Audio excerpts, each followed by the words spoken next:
નરેન્દ્ર મોદી વિચાર મંચની સ્થાપના 22/6/2004ના રોજ કરવામાં આવી હતી. તે દર વર્ષે ભારતમાં ઉજવવામાં આવે છે. આ વર્ષે ડીસાના પ્રબુદ્ધ અને સિનિયર સિટીઝન ભાઈઓ વચ્ચે ઉજવવામાં આવી હતી તથા વિમાન દુર્ઘટનાગ્રસ્તમાં મૃત્યુ પામેલા અને તાજેતરમાં મહેશ્વરભાઈ દેસાઈના મધર અવસાન થયું, તેથી સૌએ શ્રદ્ધાંજલિ આપી હતી. ભારતને મજબૂત કરવા માટે બાળકથી વડીલો સુધી સૌ દેશ માટે સારું કાર્ય કરે તેવો સંકલ્પ લેવામાં આવ્યો હતો. નરેન્દ્ર મોદી વિચાર મંચ ઉત્તર ગુજરાત પ્રભારી મહેશ્વરભાઈ દેસાઈ, બનાસકાંઠા જિલ્લા પ્રમુખ નટુભાઈ હેરુવાલા, મહામંત્રી મહેન્દ્રભાઈ શ્રીમાળી, મહામંત્રી રાકેશભાઈ બોરદિયા, ઉપપ્રમુખ પ્રવીણભાઈ પરાડિયા, ડીસા તાલુકાના મહામંત્રી કમલેશભાઈ ખત્રી, જયેશભાઈ સોની, ગિરીશભાઈ પંચાલ, હિતેશભાઈ દરજી, મહેશભાઈ દરજી, ડીસા તાલુકા પ્રમુખ દિશાબેન મકવાણા, બબીતાબેન પટેલ, મીરાબેન ટાંક તથા અન્ય કાર્યકર્તા અને પ્રબુદ્ધ વડીલો, સિનિયર સિટીઝનો ભાઈઓ હાજર રહ્યા હતા.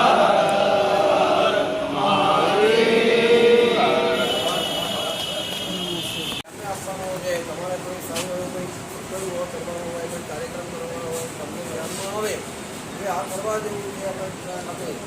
આપણે મિત્રોને આપણે રજૂઆત કરીશું, ચર્ચા કરી અને એ લોકો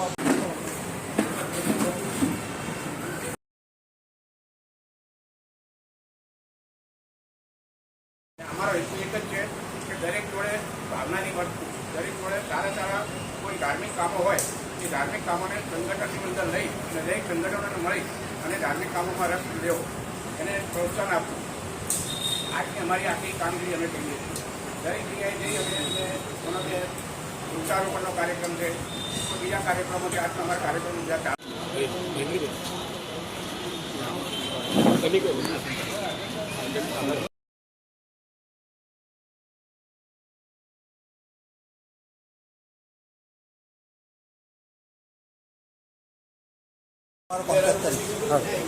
નંબર આપો.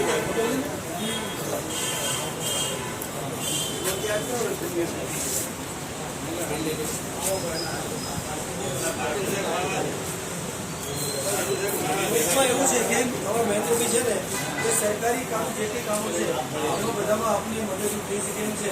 તો આપણે જે કંઈ કામ હોય નરેન્દ્ર મોદી વિચાર મંચનો આજે 21મી સ્થાપના દિવસ છે અને અમારા રાજકીય અધ્યક્ષ રવિતા અને એમની સૂચના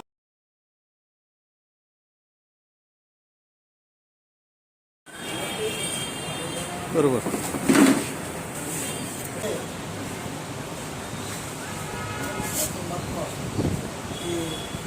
જે પણ આ દુનિયામાં નથી રહ્યા બધાની આત્માને પરમ શાંતિ આપે એવી આપણે સૌ પ્રાર્થના કરવા પછી આપ અમે આગળનો કાર્યક્રમ પછી પહેલાં આપના માટે કોઈને કંઈ કહેવા તો પહેલાં આમંત્રણ છે. જેને કોઈને પણ દેશભક્ત કહેવા પછી આપણે કોઈ માટે આ રાષ્ટ્ર માટે માટે આપણે કોઈ રાજકીય